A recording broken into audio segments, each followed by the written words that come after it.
대한민국에 있기까지 지난 73년 동안 피를 흘려주신 그 선교자들의 그 피, 그들의 수고, 그들을 기억하는 시간이 되는 그런 마음들 되고요.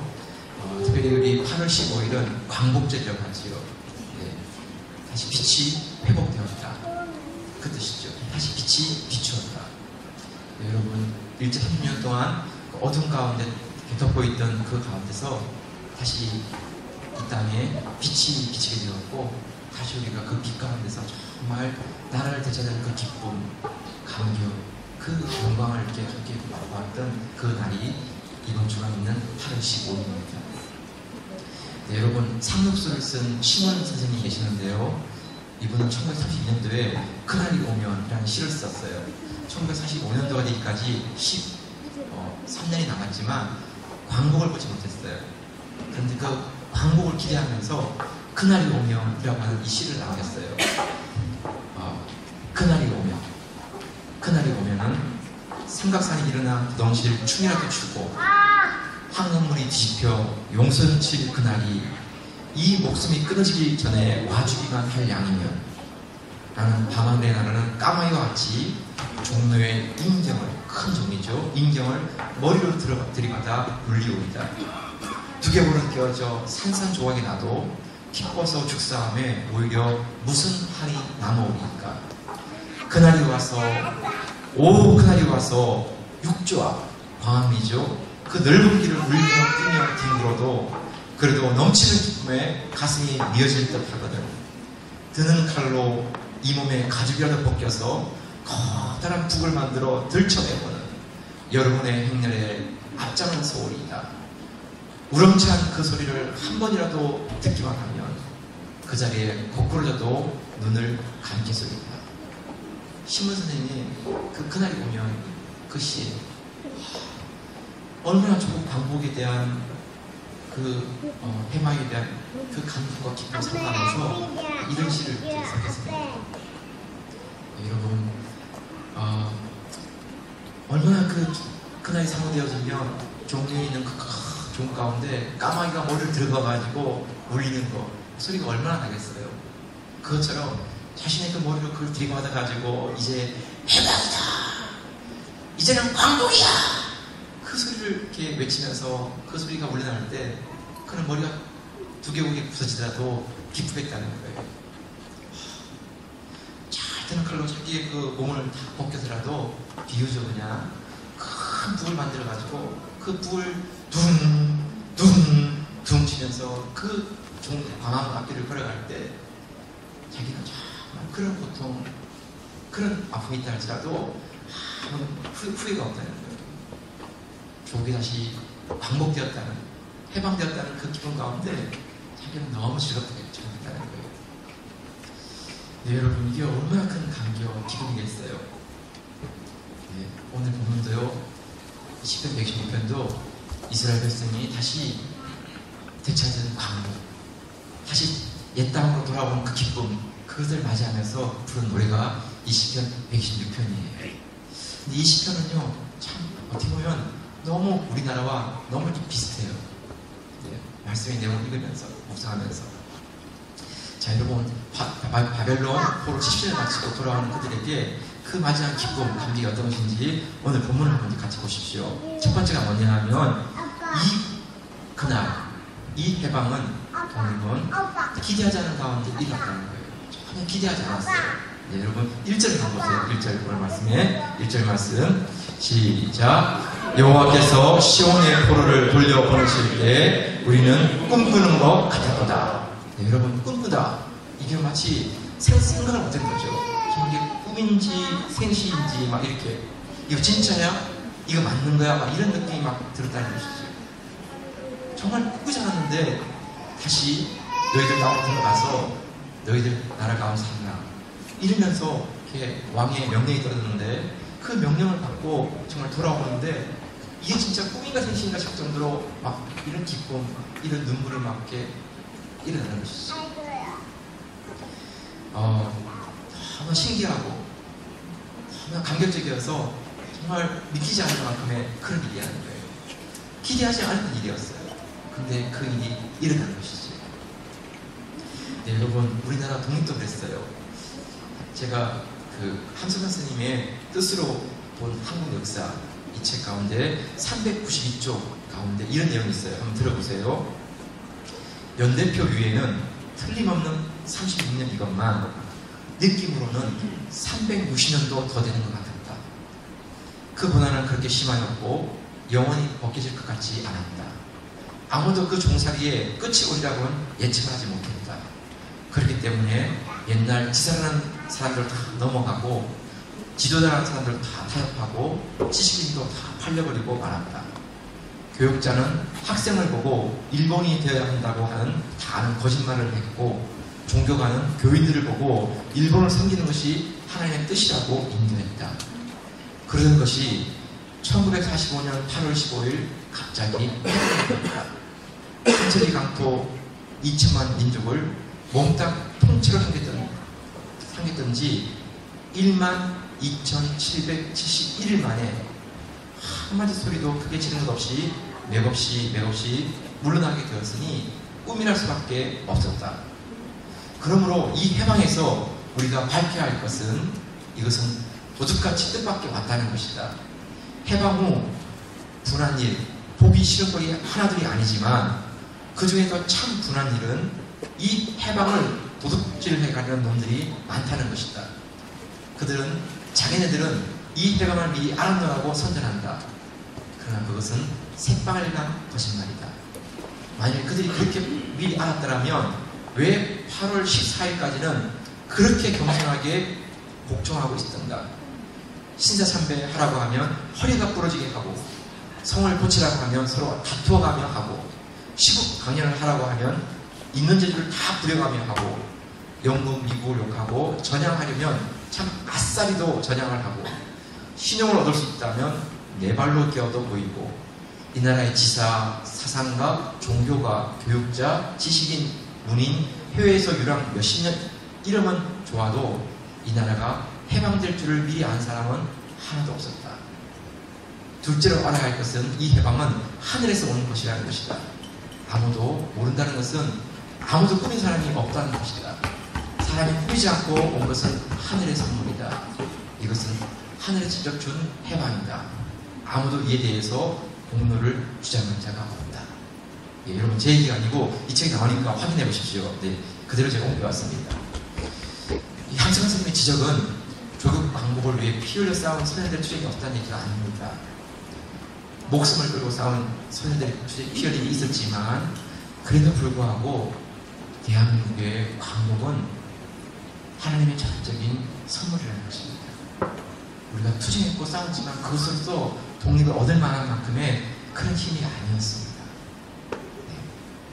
우리가 기도하였지만 그 기도가 우리가 독립을 얻을 만큼의 그런 기도가 아니었습니다. 전적인 하나님의 은혜 가운데 민족을 향한 하나님의 그 계획 가운데 독립을 열어주셨고 해방을 맛보게 해주신 것입니다. 그래서 여러분 이것은 우리가 한 것이 아니고 하나님이 한 것입니다. 네, 동의하지 않으면 어쩔 수가 없습니다. 왜냐하면 연합군이 전쟁을 일으킨 일본이 연합군이 패배하고 그래서 일본이 항복하게 될 때 그때 갑자기 우리가 독립을 맞이한 것입니다. 일본이 저렇게 맥없이 무너지리라고는 누구도 상상을 못했습니다. 그 어마어마한 군대, 그 어마어마한 천황하에서의 그 단결. 근데 연합군의 폭격 앞에 천황이 항복을 한 것이죠. 여러분, 하나님께서 그 일본을 심판한 것이죠. 오늘 1절부터 보세요. 1절 말씀 읽어보면 시작. 여호와께서 시온의 포도를 돌려 보내실 때 우리는 꿈꾸는 것 같았다. 네, 우리 입장에서는 꿈꾸는 것 같았어요. 그런데 그 앞에 보면 여호와께서 이렇게 말씀하세요. 여호와께서. 네, 여러분 사람의 눈으로 보면 고레스가 칙령을 발표하고 네, 다리오가 이스라엘 백성에게 성전을 짓도록 이렇게 허락하고 한 것처럼 보이지만 아니에요. 여러분. 하나님께서 고레스 왕을 세우시고 다리오 왕을 세우셔서 그들의 마음 가운데 이스라엘 백성이 다시 옛 땅으로 돌아가도록 그 마음을 하나님이 이끌어 가신 것입니다. 이스라엘 백성이 고레스의 마음을 움직이거나 다리오 왕의 마음을 움직이는 게 아니에요. 누구도 기대할 수 없는 그날, 그때 하나님께서 이 땅에 해방을 주셨고 광복을 주셨어요. 네, 여러분, 우리나라의 광복도 그렇고 해방도 그렇지만, 네, 여러분, 우리나라가 세워지는, 건국되어지는 그건 역시 여러분 우리가 한 게 아니고 하나님이 이 나라를 이끌어가는 그런 가운데 인도에 가셨어요. 네. 1948년 5월 31일, 5월 마지막 날이죠. 오후 2시에 우리나라 최초로 전 국회가 열었어요. 그렇죠? 이제 헌법이 만들어지고 그 헌법에 의해서 국회의원이 국회되고 그 국회의원들이 모여가지고 처음으로 1차 이제 국회가 열리는 거예요. 그 재헌국회, 처음으로 나라가 만들어지고 헌법에 의해서 이루어진 그 국회, 그 재헌국회에서 이승만 박사가 이렇게 입을 열었어요. 대한민국 독립민주국 제1차 회의를 열게 된 것을 우리는 하나님께 감사해야 할 것입니다. 종교, 사상, 무엇을 가지고 있든지 누구나 오늘을 향해서는 사람의 힘으로만 된 것이라고 우리가 비난할 수 없을 것입니다. 그러므로 우리가 하나님께 감사드리지 않을 수 없습니다. 나는 우리가 다 성심으로 일어서서 하나님께 감사 기도를 드릴 터인데, 이윤영 의원 나오셔서 간단한 말씀으로 하나님께 기도를 올려주시기를 바랍니다. 이윤영 의원은 목사님이었어요. 그 당시에는 크리스찬이면서 목사님분이 많지 않았어요. 그런데 우연인지 아니면 계획인지 그건 알 수 없지만, 네, 이윤영 그 의원이 나와서 기도를 했어요. 목사님 그분이 국회 속기록 제1호 처음으로 그러니까 기록되어지는 그거예요. 공식으로 그 속기록 1호에 이렇게 기록되어 있어요. 네, 국회의원 이윤영 의원 기도문이에요. 이 우주와 만물을 창조하시고 인간의 역사를 섭리하시는 하나님, 이 민족을 돌아보시고 이 땅을 축복해 주셔서 오늘 있게 하심을 주님께 감사하나이다. 오랜 시일 동안 이 민족의 고통과 호소를 들으시고 정의의 칼을 빼서 일제의 폭력을 굽히셨으며 세계 만방의 양심을 움직이시고 또한 우리 민족의 영혼을 들으심으로 역사적 환희의 날을 이 시간에 우리에게 오게 하심에 감사합니다. 하나님이시여, 남북이 둘로 갈라져진 이 민족의 고통과 수치를 신원하여 주시고 우리 민족, 우리 동포가 손을 같이 잡고 웃으며 노래하는 날이 우리에게 속히 오기를 기도하나이다.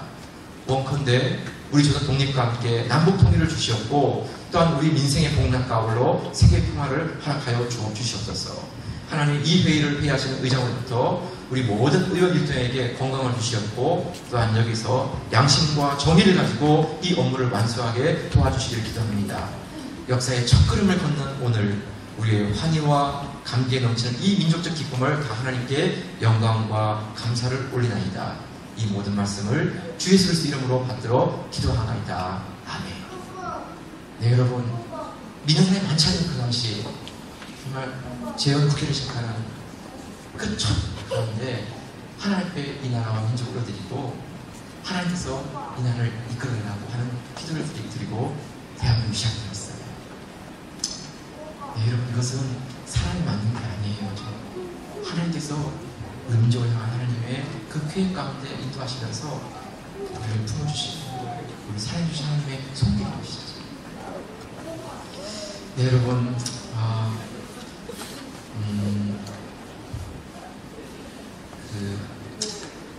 만약에 우리 그날에 우리나라가 독립하셨다면 우리는 지금 일본의 속국으로 남았을 거예요. 그럼 우리는 오늘 같은 이런 교회가 있고 성도들이 이렇게 많이 있고 이런 나라가 어땠을 거예요. 우리는 그저 일본의 한 지배하에 있는 나라 가운데 끊임없이 일본의 지배를 받으면서 교회도 성도들도 이렇게 뭉치고 있는 그런 나라가 되어왔을 거예요. 하나님께서 그런 모든 것들을 걷어내시고 그 강하게 덮고 있던 일제의 손을 걷어내시고 민족 가운데 해방을 주시고 광복을 주시고 그리고 이 나라를 통해서 세계 열방 가운데 되어서 주의 못된 교회를 섬기는 큰 자들로 삼아주셨어요. 정말 상상할 수 없던 일이었어요. 생각할 수 없던 일이었죠. 그래서 여러분, 첫 번째가 뭐냐면 기대하지 않았던 일이 일어났어요. 기대하지 않았던 일. 전적인 하나님의 은혜이죠. 자, 두 번째가 뭘까요? 두 번째가 오늘 본문에 보면 두 번째는 하나님께서 큰 일을 행하셨어요. 3절 같이 한번 볼까요? 3절 말씀. 3절 시작. 여호와께서 우리를 위하여 큰 일을 행하셨으니 우리는 기쁘도다. 네, 여호와께서 큰 일을 행하셨어요. 그런데 그 큰 일을 보면서 우리는 너무너무 기쁘게 된 거예요. 큰 기쁨을 우리에게 온 것이죠. 여러분, 큰 기쁨도 있고 작은 기쁨도 있는데, 네, 큰 기쁨은 그냥 쉽게 풀려가지고 오는 게 아니에요. 큰 기쁨이라는 것은 이 대대가 안 되기도 하고 또 넘어지기도 하고 역전되기도 하고 이러면서 엎치락뒤치락 하는 가운데 정말 그 어렵게 되어지는 가운데 그 일이 이렇게 이루게 될 때 그 일을 이루는 과정 속에서 되돌아보면 그냥 그 감격과 기쁨이 마음을 이렇게 덮는 거예요. 그때 우리 마음속에는 정말 큰 기쁨이 우리에게 있는 것입니다. 네, 여러분, 조국 대한민국의 광복이 그런 것이었어요. 일본은 1941년 태평양 전쟁을 일으키고 우리나라의 청장년들을 전쟁터로 끌고 갔어요. 얼마나 끌고 갔냐 하면 150만 명이에요. 네, 여러분 별로 안 놀라시죠? 여러분 150만 명 어마어마한 숫자입니다. 왜냐하면 당시에 우리 그 조선의 그 사람들이 2천만 명이었대요. 네, 여러분 그 중에서 60세 이상, 20대 이하, 그 잘라내고 나면 여러분들 얼마나 남겠어요? 네, 그 중에서 정말 일하시는 사람들도 얼마나 되겠어요? 네, 그런 정말 가장 건강하고 젊은 사람들, 그들을 빼서 이렇게 가는 것입니다. 군수공장, 항만공사, 토목공사, 탄광, 금속광사 끌고 와서 제대로 먹지도 입도 못하면서 임금을 하지도 못한 채 강제 노역이 시달렸어요. 그러다가 순인 사람이 얼마냐면 30만 명이에요. 네, 매를 맞고 하기도 하고 탈출하다가 또 붙잡히기도 하고 150만 명 가운데 30만 명이 죽었어요. 네, 여러분 2차 대전 가운데 미군 군정 보고서에 보게 되면 남태평양 한가운데서 싸우다가 병창부가 끊어졌어요. 미군이 계속 이렇게 전쟁에 오니까 더 이상 보급이 안 되니까 그렇게 굶주림 가운데 있을 때 그 굶주림을 해결하기 위해서 조선에서 잡아온 사람을 잡아다가 그 살을 가지고 먹었다는 기록이 남아있어요. 차마 자기들 일본 사람끼리 못하니까 조선 사람을 죽여가지고 그 조선 사람을 잡아먹은 것이죠. 네, 꾸며진 얘기가 아니고 이 군정 보고서에 기록되어 있어요. 25만 명이 전쟁터에 끌려갔는데요. 그 중에서 9만 3천 명이 목숨을 잃었어요. 150만 말고요. 네, 25만 명이 전쟁터로 끌려갔어요. 근데 그 중에서 9만 3천 명이 죽었어요. 전사했어요. 20만 명의 처녀들이 군 위안부로 끌려갔지만 집으로 돌아오지 못했어요. 다 밖에서 전쟁하다가 나중에 이제 우리가 그분들에 대해서 그걸 기억하고 밖에 살고 있는 분들을 모시고 온 거예요. 아니면 집에도 못 들어가고 전쟁하는 분들을 나라에서 그분들을 위로하기 위해서 군 위안부들을 이렇게 모시는 거예요. 네, 여러분 한번 생각해 보세요. 150만 징용, 징병 25만, 군 위안부 20만, 모두 195만 명이에요. 195만. 거의 200만 명이에요. 네, 여러분 2,000명밖에 안 되는 그 인구 가운데 가장 일할 수 있고 가장 젊고 그 가장 건강한 사람들 200만 명을 다 빼가지고 간 것입니다. 나라의 모습, 꼴이 나라의 그 힘이 얼마나 힘들었겠어요. 그것만이 아니죠. 일본은 창씨개명으로 우리 이름을 바꾸고 그래서 국어가 사라지고 일본어가 공용화되어서 일본어만 사람이 안 돼요. 하면서 일본어를 가르쳐준 거죠. 네. 조선의 역사는 사라졌어요. 세종대왕, 이순신 이런 이름은 나오지 않았습니다. 다 일본 역사만 나오는 것이죠. 네, 여러분 이렇게 3년이 흘러가는 것입니다. 만약에 그때 광복이지 않았다면 50년이 지나고 60년이 지나면 한 세대가 바뀌면 한 세대가 그럼 여러분 그 다음은 일본어가 이중언어가 되는 거예요. 네. 조선말과 일본어는 같이 써야 되는 거예요. 거의 어려워요. 1945년 2월 16일 해방되기 6개월 전인데요. 8월 15일이니까 2월 16일 6개월 전에 27살 한 청년이 죽었어요. 경찰이 밝혀낸 뇌일이었어요. 나중에 밝혀진 바로는 생체 실험용 주사를 맞고 죽은 거예요. 네, 이분이 누구냐 하면 바로 윤동주 시인이에요. 부산에서 3시간만 배 타고 가면 후쿠오카 그 감옥에서 네, 생체 실험용 주사를 맞고 죽은 거예요. 네, 27살 먹은 한청은 나라를 있다는 게 이런 거예요. 나라가 있다는 것과 나라가 없다는 것은 여러분 정말 그건 비극인 것이지.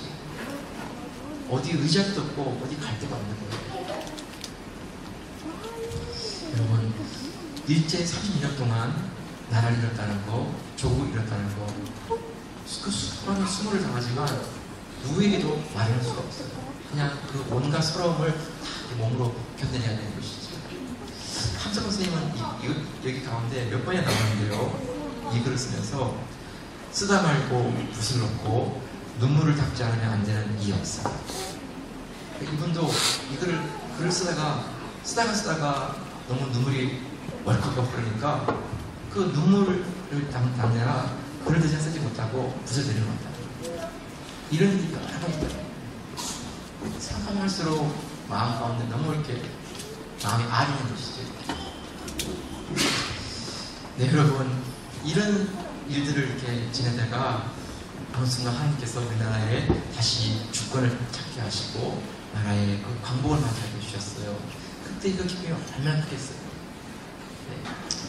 백성들은 거리로 뛰어나와서 막 꽹과리를 치고 나팔을 불면서 그 기쁨을 이렇게 표시하는 그 모습, 덩실덩실 춤을 추면서 이렇게 해방이라고, 대한민국이 만세라고, 얼마나 크겠어요. 2절을 같이 한번 보세요. 2절 말씀, 2절 시작. 그때 우리 입에는 웃음이 가득하고 우리 배에는 찬양이 찼었도다. 네, 이스라엘들도 포로 10년을 보내고 마치고 들어갔을 때 그들 그 입에는 웃음이 가득하고 그 혀에는 찬양이 가득했다는 것이 얼마나 기쁘겠어요. 얼마나 감겼어요. 네, 여러분 1970년 12월 7일 날에는요 폴란드 바르샤바에 있는 유태인 그 포로선서 그 앞에 위령비 앞에 그 당시 독일 총리였던 빌리 브란트라는 이 총리가 가서 무릎을 꿇었어요. 그때 여러분 12월 7일이기 때문에 그날은 겨울비가 내렸어요. 그 겨울비를 맞으면서 그 윌리 브란트 총리는 무릎을 꿇었어요. 그리고 이렇게 말했어요. 우리가 잘못했습니다. 여러분 이것은 정말 충격적이었어요. 독일의 그 총리가 그 폴란드 그 수용소에 가서 그 위령 옆에서 무릎을 꿇고 지난날 우리가 거쳤던 우리 잘못을 고백합니다. 그리고 우리가 여러분들 앞에 잘못했습니다. 네, 여러분 한 신문을 이렇게 표현했어요. 무릎을 꿇는 사람은 빌리 브란트 한 사람이었지만 그가 일어설 때는 독일 전체가 일어섰다. 더 이상 사람들이 독일에 대해서 손가락질하고 돌팔매질 하지 않는 거예요. 왜냐하면 그들의 진심이 느껴졌기 때문에.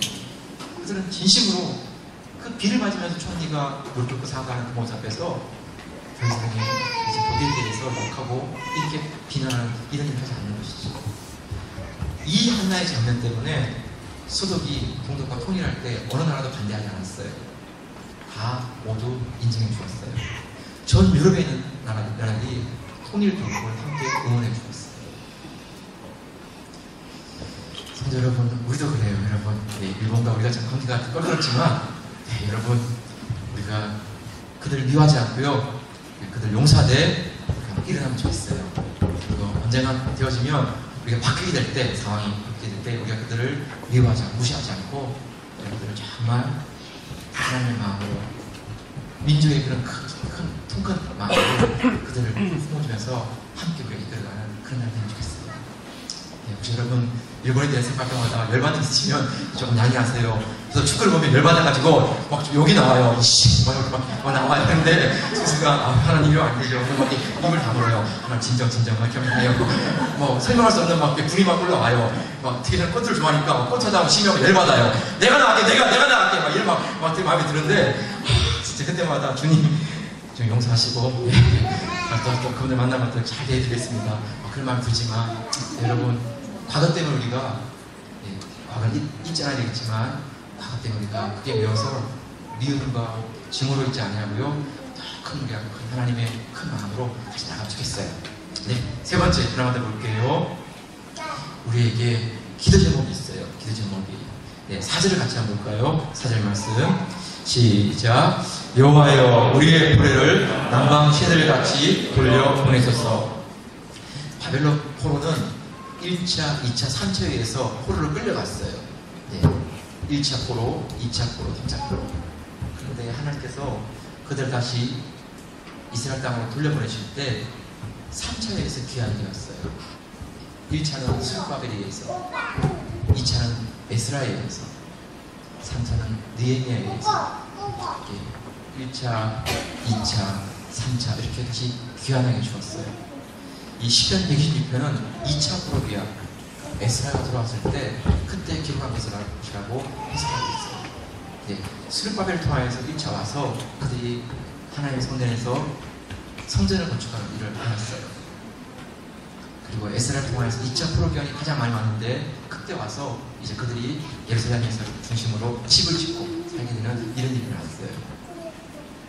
네, 그런데 아직도 바벨론 땅에 남아있는 이스라엘 백성이 있었어요.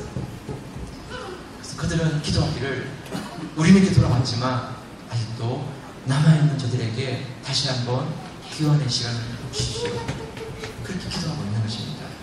우리의 포로를 남방 시들같이 돌려보내서 우리가 온 것으로만 기쁘고 즐거운 게 아니라 남아있는 그들에게도 다시 옛 땅으로 돌아와서 할 수 있는 이런 기쁨, 이런 감격을 달라고 기도하고 있어요.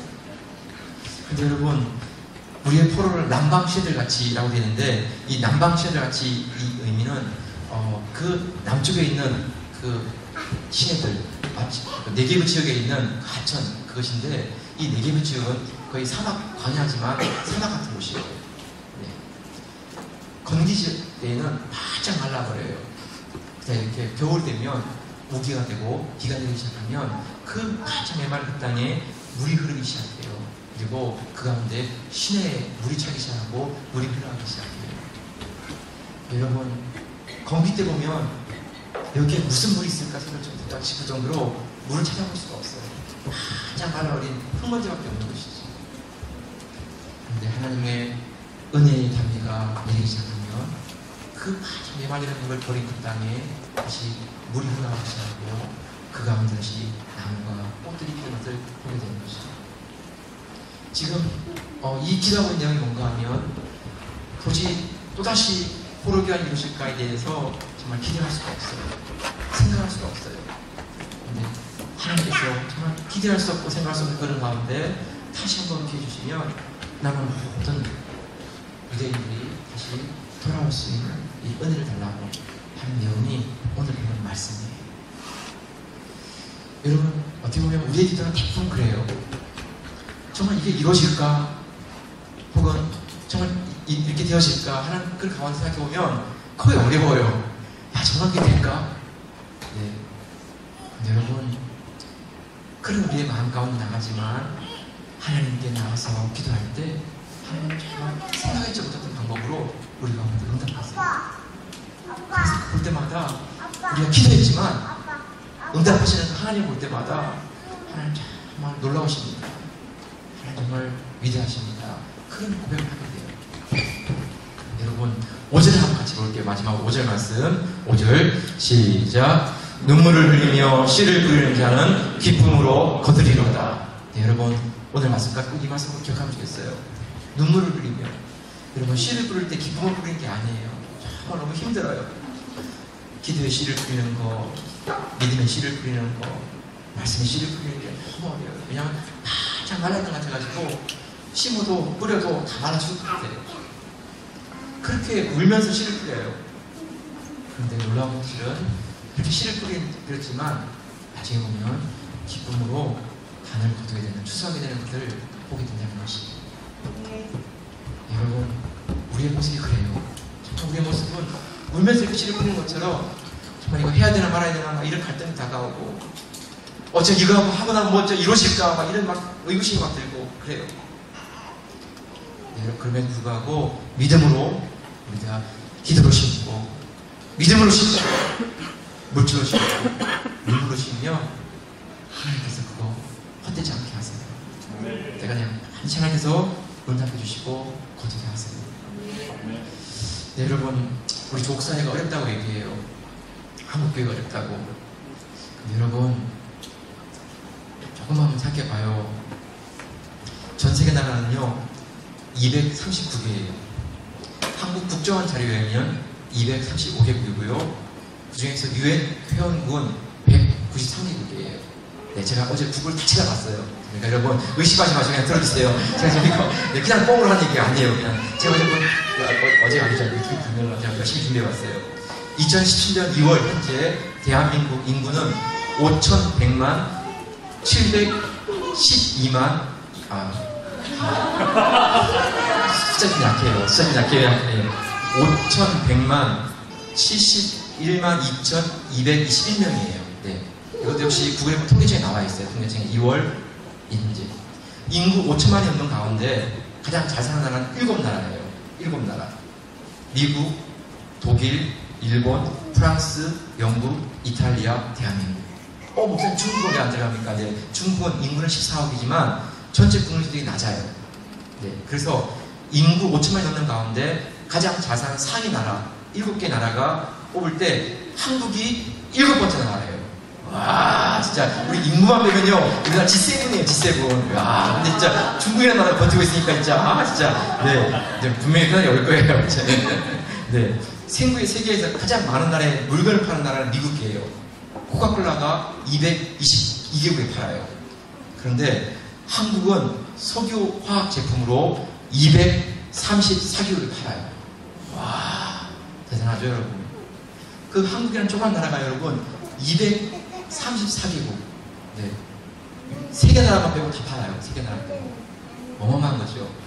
자신의 국어를 가지고 있는 나라, 노래 하나로 세계 1위를 하는 나라. 대단하십니다, 여러분. 네. 방탄소년단 막 이렇게 빌보드는. 네. 와, 진짜. 어떻게 저 그들이 일단인지 모르겠어요, 진짜. 내가 봐도 별볼이 없는 것 같아. 근데 막, 보면 막 외국 사람이 막 뒤집어져, 막 이렇게. 왜 좋아하는지를 모르겠어요. 세대가 느끼시나 봐. 네. 네. 대한민국 여권 하나로 비자 없이 갈 수 있는 나라가 187개국이에요. 정말 대단해요, 여러분. 일본 다음으로 많아요. 일본 다음으로. 일본이 189개국이에요.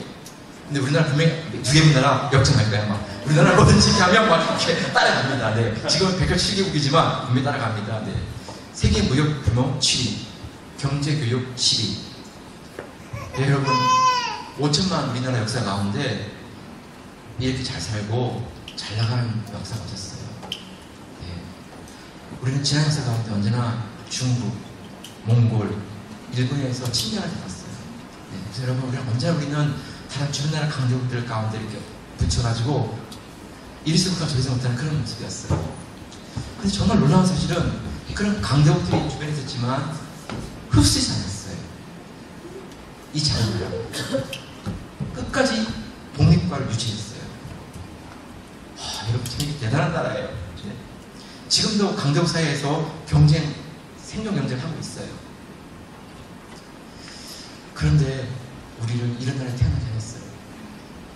저도 놀란 게 이탈리아, 밀라노에 이렇게 많은 사람들, 한국 사람들이 진짜 우와, 진짜 어디서 오신 거예요? 어디서 오신 거예요? 여러분들 진짜 어디서 오신 거예요? 그리고 뭐 먹고 살고 있어요, 대체?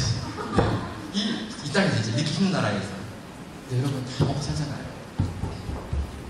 생각하면 참 여러분들 한국 사람들이 진짜 대단한 분들이에요. 한국 사회가 어렵고 한국 교회가 어렵다고 하지만 네, 여러분 디아스포라 된 교회들을 통해서 하나님께서 우리 민족을 세우시고 이끌하실 거예요. 아멘. 해외 나가서 공부하시는 여러분들, 해외에 사시는 여러분들 통해서 함께 기도하는 가운데 조국 대한민국과 함께 세계를 섬기는 나라로 우리를 하나님이 그렇게 인도하실 거예요. 여러분, 이 땅, 이 시대에 우리를 태어나지 않아서 하신 것은 분명히 뜻이 있어요. 예, 우리가 다 알지 못하는 부분이 있다 할 수 있지만 이 시대 가운데 우리를 세워주시고, 예, 그 가운데 우리를 이렇게 이끌어가신 손길을 볼 때마다 우리 시대와 다음 시대 가운데 하나님의 선하신 계획이 있어요. 예, 여러분, 환경을 바라보면 사람들이 이게 자꾸 이렇게 한숨이 나와요. 한숨이. 그런데 지난 역사를 바라보고 그 역사를 인도하신 하나님을 바라보면, 여러분, 하나님 안에는 소망이 있어요. 예, 그거 바라보고 나가면 좋겠어요. 말씀 한번 할게요, 여러분. 저는 마지막 때에 하나님께서 이 나라를 사용하시면 좋겠어요. 하나님께서 어느 나라를 사용할까? 그런 마음이 있으실 때 정말 저는 그 눈치만 보이면 우리요! 우리! 이제 막 이렇게 막 손도 나가면 좋겠어요. 하나님 누구를 썼을까? 막 이런 마음을 가지실 때 그 하나님 눈치가 보이기만 하면 제일 먼저 우리가 손 들고 저요! 막 이렇게 막 나가면 좋겠어요. 왜냐면 하나님이 붙들리면 하나님 책임지세요. 그분이 감당하세요. 네, 어렵다고 하는 그런 가운데 여러분, 네, 그런 말에 휩쓸리지 않고 하나님 바라보면 좋겠어요. 그분은 전능하신 분이시고 그분은 절대주권을 가지고 계신 분이에요. 그분이 우리 민족을 사용하시고 그분이 우리를 들어서시면 어떤 것도 그분 앞에 설 수가 없는 것이에요. 그 소망 가지고 하나님 예배하고 하나님 찬양하고 높여드리면 좋겠어요.